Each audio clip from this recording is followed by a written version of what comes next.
Hi, I want to welcome you to this episode of New Creations for Christ. My name is James Doherty. Most people know me as Jimmy. I want to share my testimony, how I came from a hopeless, homeless dope fiend to turning others to Christ.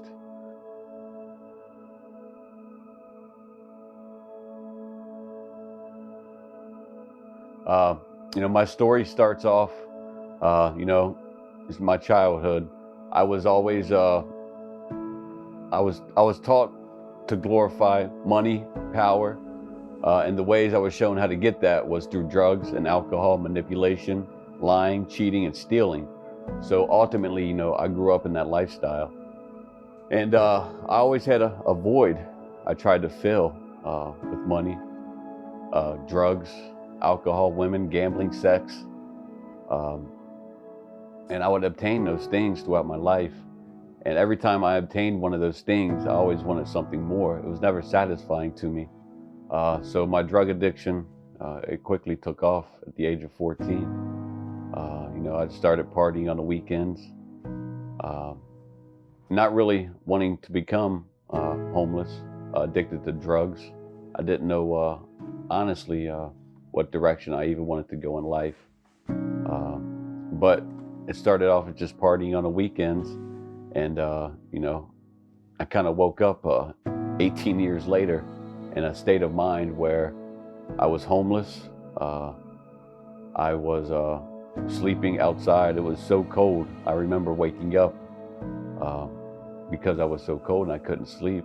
And I remember thinking to myself, what am I going to do? Who can help me?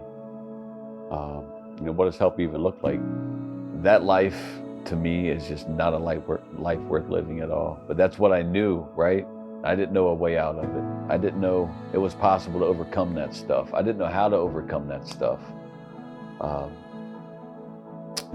So today, on the other end, I once was called a crackhead, right? I remember the first time I ever got called a crackhead. I was aghast. I was taken back. And I thought about it, like, wow, I'm a crackhead, this is what I do. But I swore, I'd never stick a needle in my arm, right? It's like, I'm better than those people for some reason, because I didn't do it. But, that came to pass. Eventually I was walking around, I had marks all over my arms. My son couldn't lay on my arms, the pain from shooting up, it hurt to be touched on my arms. I recently got a charge, assault on a police officer. And I know I was at a broken state to think about going to court. I always ran from my problems, my inability to face life on life's terms. I slowly created my problems. I remember thinking about going to jail. Was a good place for me at that time in my life. I kind of forecasted my life ending abruptly very soon if I didn't change my ways. So I went to court. I complied with the judge. I showed up for my sentencing. I was going to face 3 years in prison. They offered me a plea deal. If I took the plea deal, I was going to do 90 days. And I just, honestly, I wanted to stop getting high. And I knew I had to go to extremes to do that. And by me getting locked up was the only way I knew how to stop myself from getting high. I remember my first God moment, was definitely in jail. I remember saying a prayer, right? The prayer went something like, God, give me an opportunity. Whatever the opportunity looks like, I will exploit it for what it's worth. And, 2 days later, I met a gentleman, Dion, from the Office of Reentry. And that interaction forever changed my life. He opened up a door of possibilities to be able to guide me to walk in my purpose. He said they offered help with housing. They offered help with a 12-step program. They offered help with child support, food stamps. And as this man was speaking, I was literally salivating, hanging on to every word he was saying. It quickly took me back to that moment in my cell where I asked God for an opportunity. here this opportunity was presented to me. And he asked me simply, did I want to proceed and do this program? And I said, absolutely, where do I sign? And he said, that's all I needed to hear. He said, pack your bags. They're going to be up here at 7 to get you. So they came up to get me. They took me down. And I started slowly meeting people. The people he said that were going to come in and talk to me, not just me, the entire cell or pod. They came in and they started talking about a new way of life, ways they can help individuals. And I was so far delivered from participating in society or actively functioning as a member of society, that all this stuff was foreign to me. I was scared. I was anxious. I didn't know how to process it all. But luckily, God put the right people in my life at the right time to encourage me to become the best person I can. A lot of those people that are in my life today, I met inside that jail. I met Pastor Daniel. He came in to talk to me. He was one of the guys who first talked with me about God. And it was so refreshing to hear that. It just brought me peace and comfort, the kind words he would come in and share with us. And then I met Tyler Schmidt. He brought the 12-step program in. And I remember sitting down listening to Tyler speak. Because remember, I just wanted to stop getting high ultimately. I had no idea what direction my life was going to take, once I was released from jail. But coming to this pod, it elevated me to be in a spot to receive, to listen to these guys. Because I remember listening to Tyler and I was thinking to myself, wow, this guy got high like I got high. Not only did he stop using drugs, he's now taking time out of his life to go help others. And I admired that in him. I really did. And I also remember Tyler saying, surround yourself with the winners when you get released from jail. This is before I had a plan in place to be released.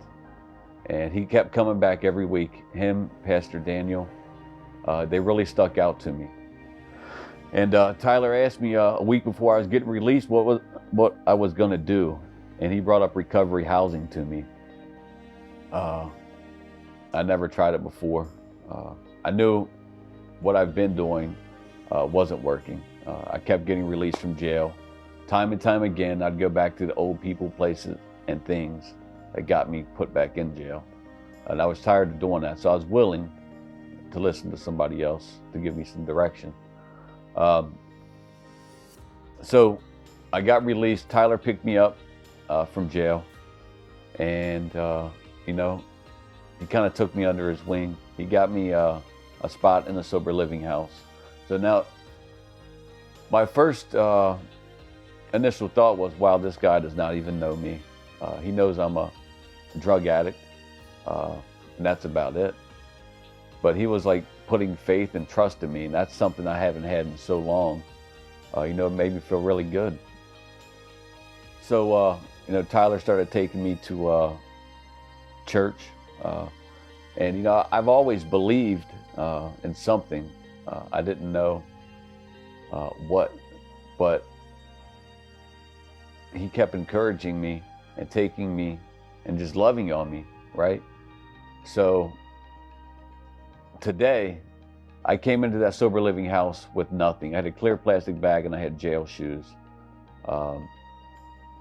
And by simply following direction, right?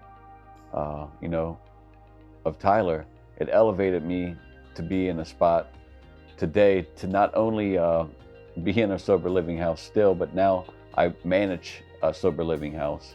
But God never gave up on me, and I just thank Him for that, because eventually, He worked in my heart, and in doing that, I can just lead others to Him, and that's where I get my most fulfillment. To watch the newcomer get the spark back in their eye. For them to think to themselves, wow, I can do this. I'm capable. I am able. that's just so fulfilling to me. That's why I continue to do what I do. You know, it doesn't pay anything, but just that spark guys get back when they can go see their families, when their kids are actively participating in their life, when they thought this could never happen to them. They didn't think they could get their family back. They didn't think they could get their wife back. They didn't think the kids would come back into their lives. They didn't think they would have a job. You know, that's just all lies, you know, from the enemy. I recognize it for what it is. They've had this stuff spoken over their life and they bought into it somewhere. So I'm here to just break those strongholds and tell them they are worth it and they can do it and here's a job.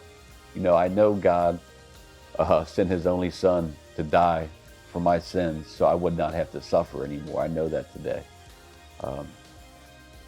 So, you know, with that knowledge, I just walk in confidence every day. God is fighting for me. He's fighting for the people around me. He loves me. He cares for me. You know, he told me this, right, in his word. So I'm just going to continue to do what I do in order to set others free. Yeah, I just want to thank everyone for watching and hopefully it touched the minds, the hearts of those watching, you know.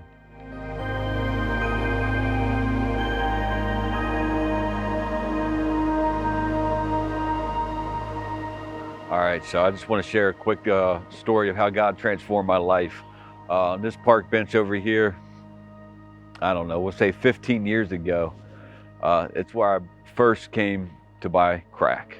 First time ever.